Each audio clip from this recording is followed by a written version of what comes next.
Hello, once again, everyone. Welcome to the Beer Enthusiast episode 10. We are just going to keep trucking along here. This week we have Saison Bernice from Santa Adarius Rustic Ales up in Northern California. We actually I realized we didn't even, think to talk about this, but we were at one of their tasting rooms a while back when we were doing some Oh work yeah, up at Admiral, and we had you're right. one of the most fun tasting room experiences I personally have ever had. That was such an incredible time that just kind of all happened organically. Yeah, we went after a long day of hard work, turning malt and doing sensory analysis, and we just ran into some strangers that were incredibly nice. The beer was obviously an excellent vehicle for getting to know people and hanging out. Yeah. And we had planned to go to like one or two other breweries, and we just stayed at Sante all night. And just sort of naturally, like, okay, Chris bought a bottle to share with everybody. You know, the old couple who'd like traveled the world and was telling us about what Schlenkerla was like, and they bought us something, and then this other guy, bought cans for us to try, and yeah, and we did, and then the best part was the beer to the guy behind the bar. The beer tender is like, "Do you guys want to try some homebrew?"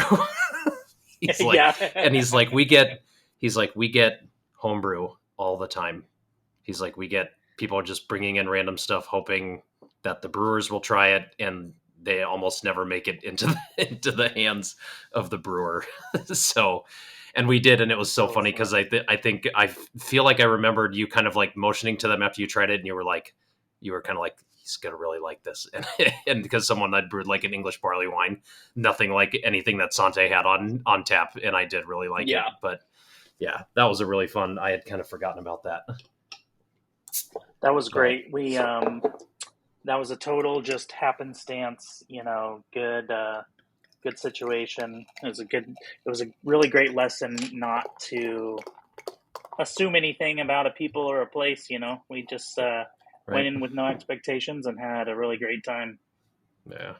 I've got my Sante kind of bubble, uh, Oh yeah, you have a Sante glass, you wine glass fancy here. fancy Yeah, individual. I went back to Jester King. Swirl factor on the Jester King tulip is yeah, pretty unparalleled. So absolutely. and yeah, and Smells good. we picked this beer because we wanted to talk about mixed culture fermentation. Yeah, It's not a exactly. particularly easy beer to get a hold of, but the idea was talking about mixed culture beer, and maybe y'all, if you're watching, you can go get one that is kind of from your area. And we picked this one for two reasons. One, it's both of our one of our favorite beers of all time. It is just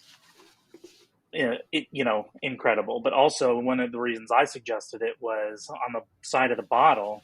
They even talk about how this is sort of the purest expression of their brewing philosophy and the mixed culture that they employ in the beer. And so I thought that was a really nice way to think about it. Grab your local breweries kind of like best what they want to serve you, what they want to serve you in terms of their mixed culture program. And so we thought this beer kind of embodies that the spirit of talking about mixed culture fermentation. So Exactly.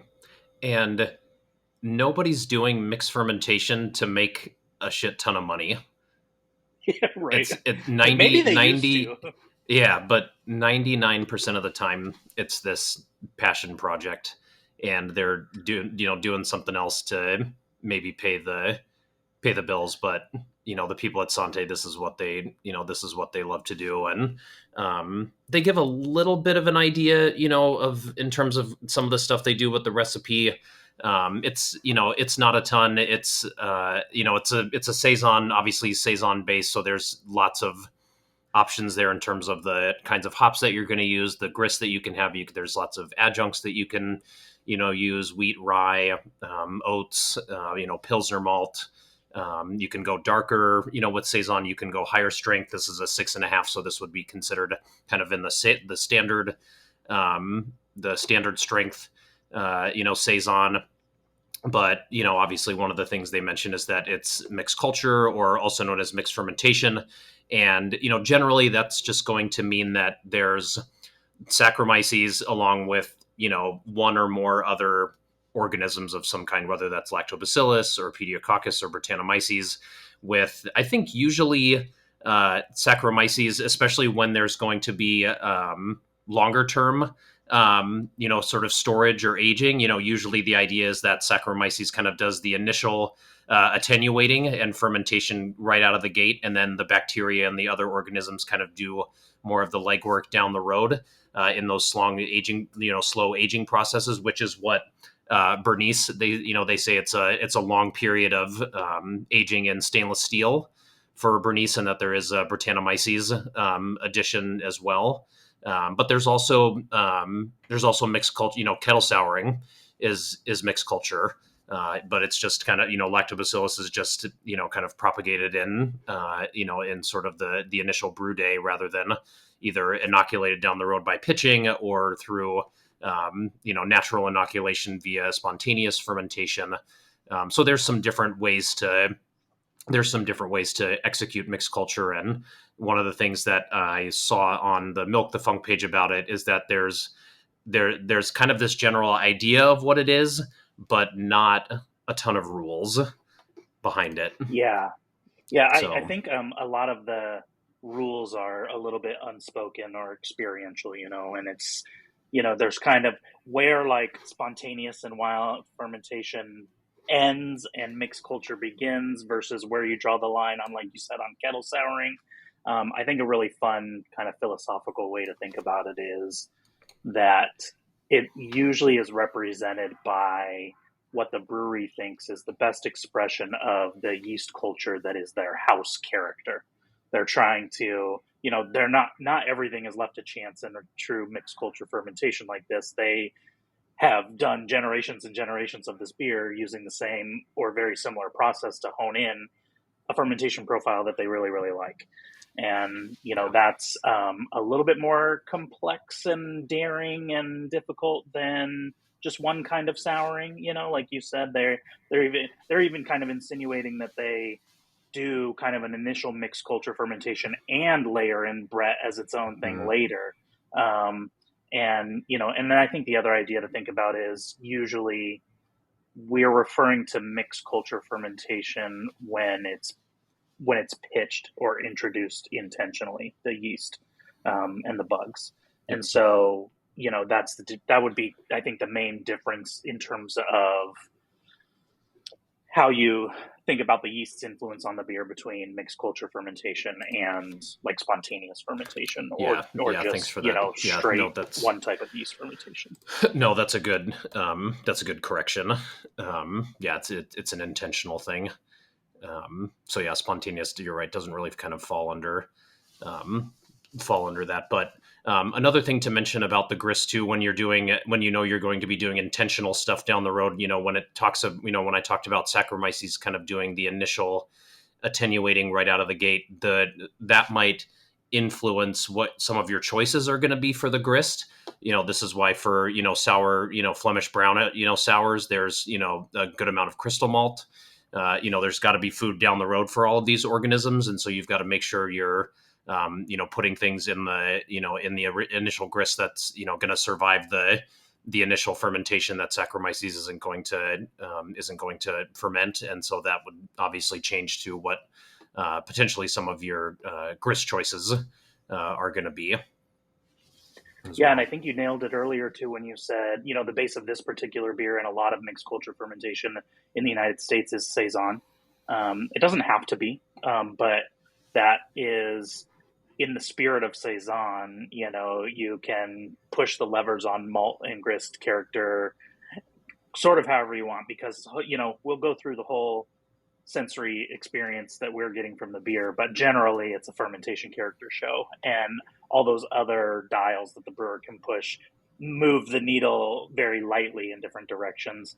And then the other thing too, where you'd be maybe somewhat reticent to incorporate a lot of like high protein or other, types of non-barley grains into a grist for a so-called clean beer, or maybe any other beer style, these types age for quite a while. whether they're fermented in oak or in stainless like this one. A lot of that both allows the mixed culture to just like very slowly work on everything that's in the beer. And so some of those longer chain sugars, like you're talking about, there's more complex carbohydrates, but also just literally the length of time and temperature is going to help some of that stuff fall out of suspension too. So where you'd be worried about an extremely cloudy beer, in a 2.5 week pale ale or something using all those different high protein grains or different stuff, that's not nearly as much of a worry here, and you can see the results. I mean, this is not a particularly cloudy beer. Mm-mm. It's got kind of like the world's lightest haze sheen to it, but you can still see through it. You can see Yeah. the outline of the art behind me on the wall through mine if you're watching this episode. So it's pretty clear. Yeah. Yeah, I agree. And the other thing that Saison base lends itself to is that these are going to be highly, highly attenuated.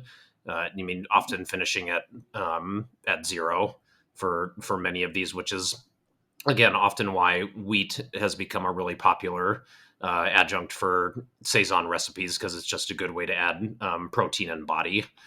So that Yeah, you're not totally relying. Carbonation definitely helps with kind of that perception, but even just to small amount, even if it's just 5-10%, you're going to do yourself some favors, I think, down the road in terms of mouthfeel in the finished product. But absolutely.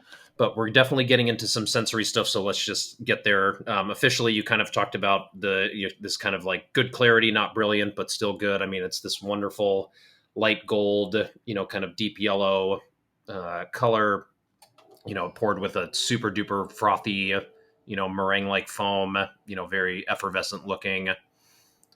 It's kind of glowing. I mean, it Yeah, looks like that's a good point. Yeah.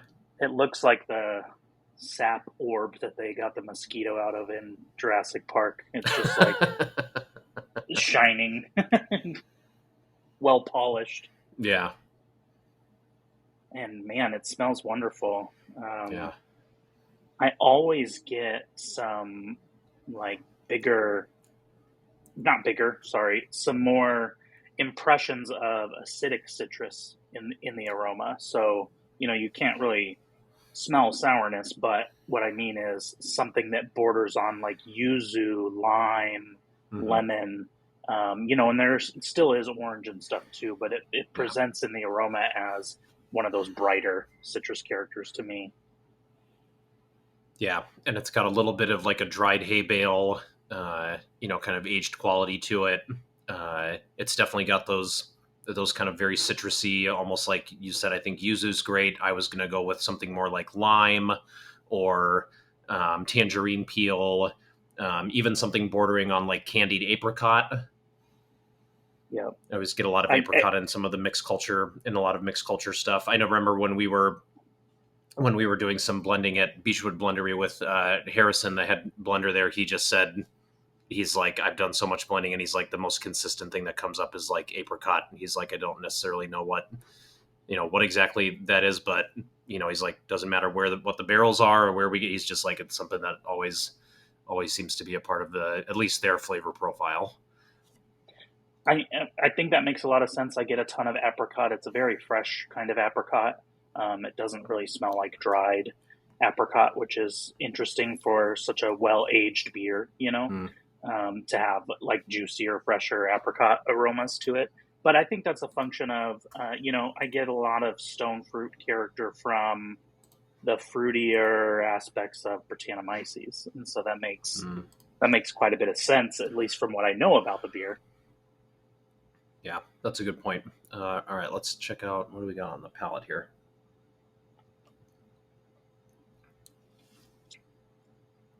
Oh gosh, golly, Yeah, really, again, one of the things we've mentioned before that we really liked about Rodenbach, very, very approachable but present acidity. Really, and really that acidity, it just goes so well with all of these flavors that you're smelling, because it really drives home any impression that you might have had. It just drives home what yuzu is supposed to taste like, or lime or lemon or tangerine. It's just the sourness brings it to life. Yeah, there's a little bit of, that acidity is just so perfect, like you said, and it's bending some of that lime yuzu back toward like the tartar aspects of orange, Yeah. like a navel orange, or even grapefruit. It's not like nearly as bitter Right. as grapefruit, but like a more subdued grapefruit, kind of juicy grapefruit character. And there's dancing in. I didn't talk about this on the aroma, but dancing in the back of the palate is just a little bit of white pepper. It's Yeah. just this white pepper sprinkle on the back that is really lovely. Yeah. And there's also this slight impression too on the palate of this almost like freshly like fermented, almost like fermenting like sourdough bread, like bread dough, like rising. Yeah, and Not so there's much that that it we've tastes not so much that it tastes yeasty or or anything like that, but just brings some balance to the profile. and there is a little bit of kind of a minerality, a petrichor. We've talked about that in Yeah. episodes before, just like fresh rain on granite kind of aroma and Mm, flavor. You yeah, know, the granite that not that I know really that flavor, but no, but that resonates with me though. Just kind of this like wet rock, kind of river rock or granite. Um, but again, it's just this really nice complexity builder.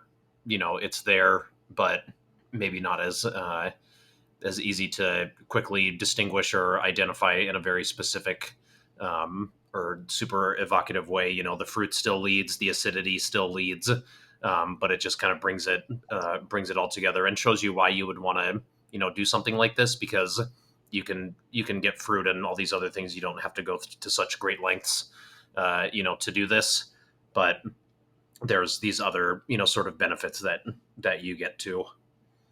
what's a really neat trick on the palate, given that this is a beer fermented in stainless, Yeah. is that a lot of those more complex Brettanomyces like character, just that dab of hay, that, every aspect of apricot and stone fruit, they make me think like this was aged in oak. I know. I That's the thing. I think But this you would just trick me. you just get, yeah, this would trick. I think I would be like, this is an oak aged, wild beer or whatever. And I think it's tricky because what you are getting is a lot of the Brettanomyces style character that you would get from one of those. And so I think your brain is thinking, oh, is that oak tannin, or is that like just that little bit of soaked oak stave kind of character that you can get out of some of that? And Yeah. it's very close, but I don't think any of this beer sees oak. So that's a very fun mind game. Yeah. And you're like what you're saying too. There is just something else. There just is this other fruit on the palate. To me, it's almost like a white peach. It's still kind of in that kind of those lighter, colored stone fruit, family. But could very easily see just kind of like a really, ripe, like yellow grapefruit, if I were to lean towards that. Yeah, I agree with that completely. And this beer is such a great reminder of, there's a difference between complexity, which this beer has in spades, and being bombastic.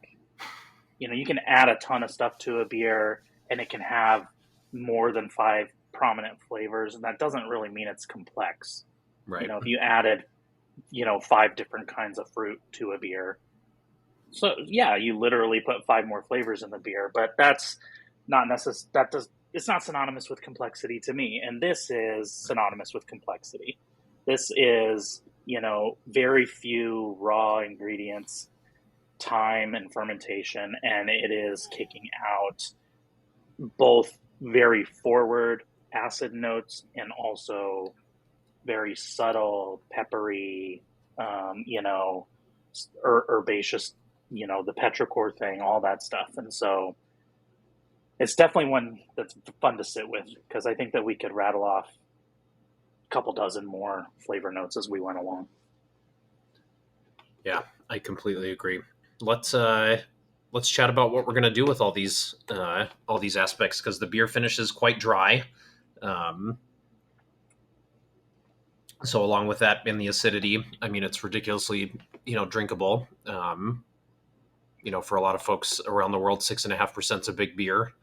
Here in the States, maybe not, Yeah, but I mean, this doesn't drink like it has any alcohol.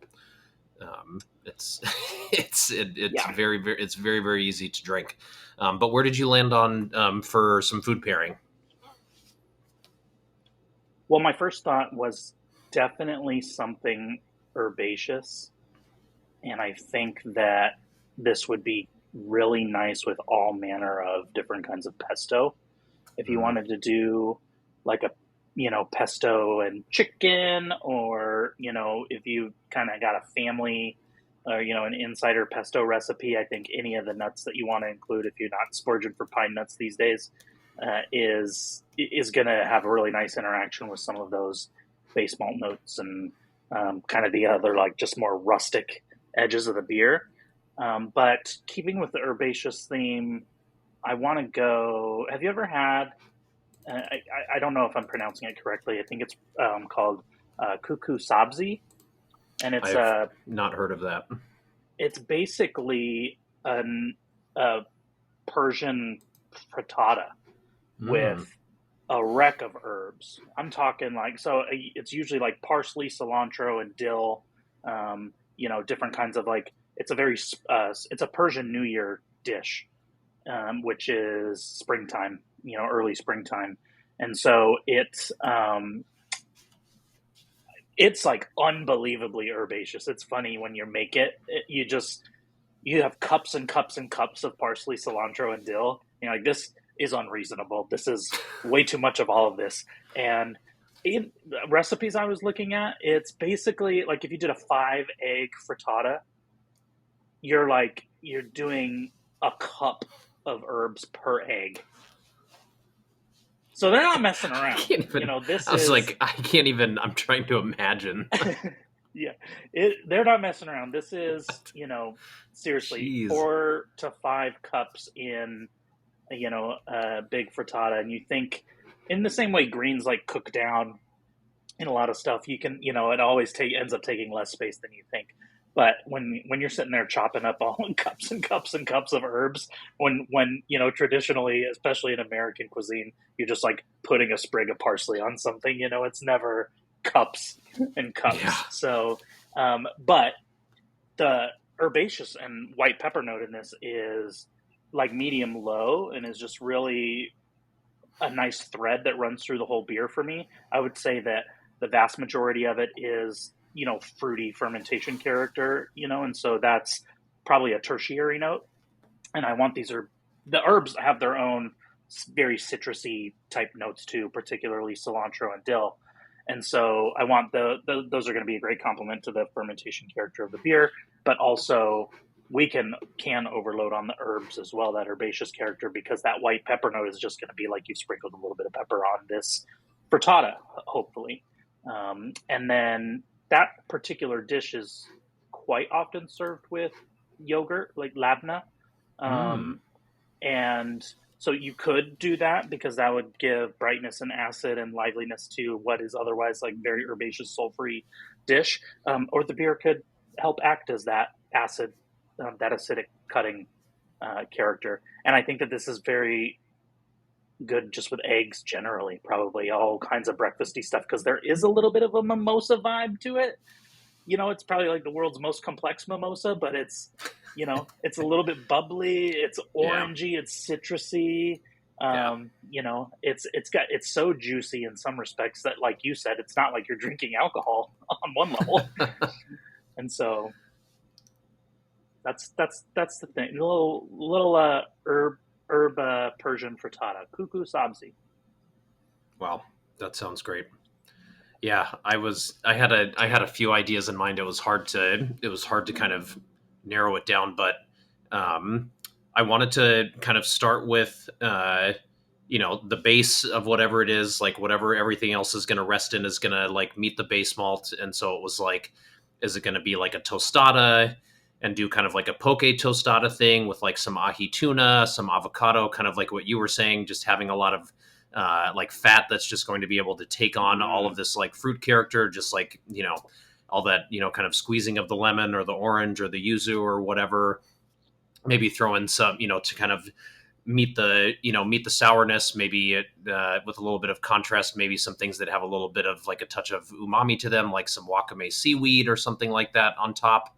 Trying to figure out if, one thing we might run into, maybe needing to add some of our own acid on the, on the other end, but, just, having some sort of fish and then some acid, and then getting kind of into, ceviche, realm, you could kind of work it in there too. But my favorite one that kind of brought a little bit of both of those worlds was just doing an asparagus and goat cheese tart, and just with like a little lemon hollandaise, maybe a little crispy prosciutto to add a little bit of salt, a little bit of saltiness to, again, kind of meet the acidity. But the goat cheese part is, that tartlet part is gonna, you make sure that there's that acidity balance. The lemon hollandaise, again, is going to be great because it's going to have, it's not going to be, even though hollandaise is, something that can take some lemon zest, you don't try hollandaise and you're like, oh my gosh, this is like tasting, like liquid, like, like fluffy, like lemon, it's just a little bit of lemon zest. So maybe drawing a little bit of it, out of it, it's really still at its, at its core, it's a really sort of,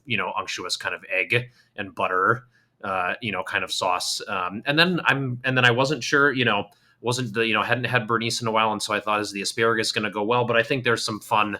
I think there's some fun earthiness to play with the asparagus, the petrichor, the river rock. I think that's going to play really well with what the asparagus is going to bring to the table. So yeah, those were a couple things, and then I went kind of down your route too with like a really herbaceous, like a green pea herb, like crema gnocchi, and doing it with some like pan-seared like prawns too, because I just thought like this is just, I was in seafood, a lot of the way, and so again, I liked, you've kind of gone down that road and kind of explained why herbaceousness is good, so we don't need to be too repetitive. But what did you end up at for dessert?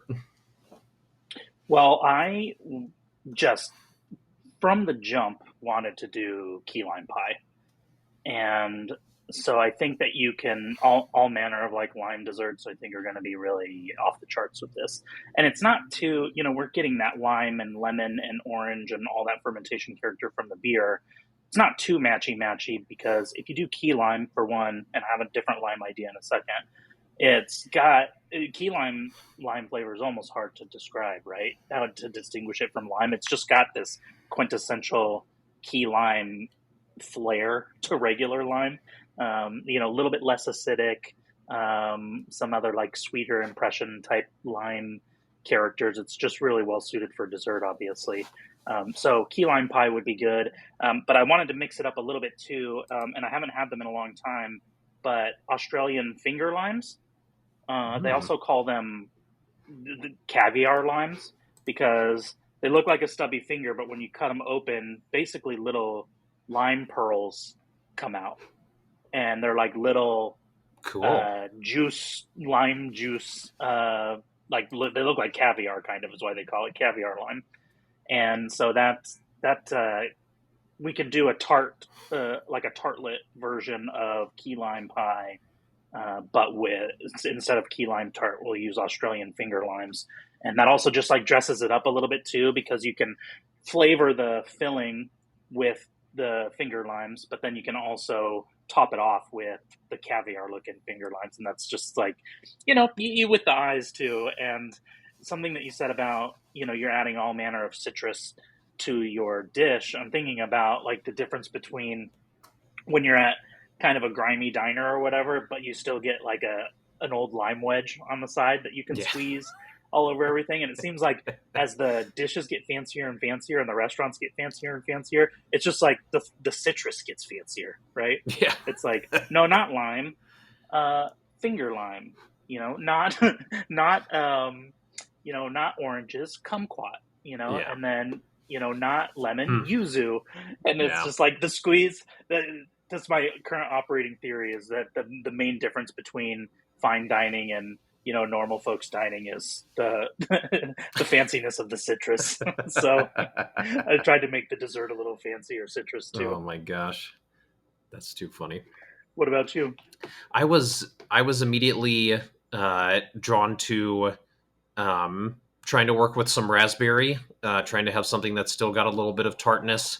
But then again, what's going to kind of make a really good canvas for all of the fermentation character, all of the fruit character. So first thing that came to mind was like a white chocolate raspberry, like a kind of like a raspberry ruby white chocolate bonbon. I thought would be really good. Ooh.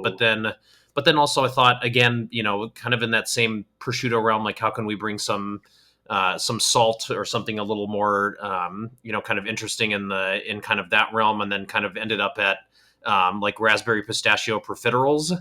So just kind of again that little sort of cream puff, or sort of that puff pastry outer dough, just kind of providing a little bit of a bridge, and then the raspberry just playing with everything else, but then kind of that salty and acid. Um, Maybe doing some tempering somewhere, maybe seeing what else kind of emerges from the beer or from the dish potentially, and kind of brighten something else up again, kind of like turning one dial down, and therefore kind of perceiving something else as being a little bit more dominant in terms of the intensity. So I thought that would be potentially fun one to play with too. That sounds incredible. And the thing I like about raspberries, besides just not, doing citrus on top of citrus, is that confusing non-oak note. I think is going to go really well with raspberries, right? It's sort of like that seedy raspberry jam kind of character. So that, ooh, I'd be looking for fireworks there. That's really nice. Yeah, no, this was a fun one to think about, and hard to just come up with a couple of different things. But again, for folks who are thinking about, especially about beers like this, the biggest thing is you're just going to want to be watching out for sweetness. This is an extremely high. These are going to be highly attenuated beers, and so pretty easy for this to get run over by something that's pretty heavy in sweetness.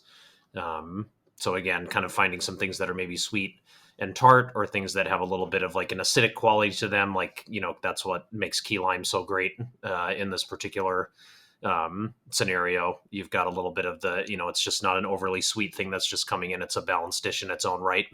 It has, that acid that it's bringing into. So always an important thing to remember. And folks, if you try any of this stuff, please let us know in the comments, or just, reach out to us on social media. That's one of our favorite things, is if we found out pairings that have worked great from folks, and ones that have just been like, yeah, this did not work at all. And we love to hear both. So please, try these out, or try out your own, and let us know what your experiments led you to. Particularly in the context of this kind of beer, Scott and Yeah. I have long theorized that this is a under theorized beer for food pairings. If you go to a brewery that focuses on this type of beer, maybe they've had some beer dinners and stuff that with some really great ideas. But when you're thinking through, like, we're thinking through the foundations for studying for Cicerone type exams and all that other stuff, and you get all these great ideas for clean beers, and there are just like the quintessential examples of every style. And we've gone through a couple dozen of those, but it's always like, oh, if mixed culture fermentation produces some of the most complex beers, then how can we, get that to play with really complex meals too? Yeah, absolutely. Great one to think about. Thank you so much, everybody, for tuning in. Next week, another style that we kind of understand that probably not everybody's going to be able to find one, but again, one that we feel like needs some highlighting. Getting more information about a particular style out there is always helpful. So we're going to be doing Live Oaks Grodzicki. So if you're in the Texas area, or you have someone like a friend like we do that was able to get you some, we will be going over that next time. Obviously, if you have a brewery that does that, please support them and buy their get a, God, if they can it like Live Oak does, then, grab it. Or if you can take home a crowler of it or something, do that and join us and watch that. That's going to be that'll be a fun one. And also, I'm interested for food pairing for that one too. Because I think you get good at pairing with beers that have a ton of intensity, and I think that's going to be kind of lower on the bar, and so it takes a different kind of creativity. So I'm looking forward to that one. Me too. Yeah, I don't know how many Grodzitskis are floating around there, but gives us a chance to talk about smoked beers, which we love. So Yeah, absolutely. Uh, we are at the Beer Enthusiasts on Instagram. Chris is Fresh Beer Enthusiast. I'm Vintage Beer Enthusiast. Make sure to like the video. Make sure to subscribe to the channel.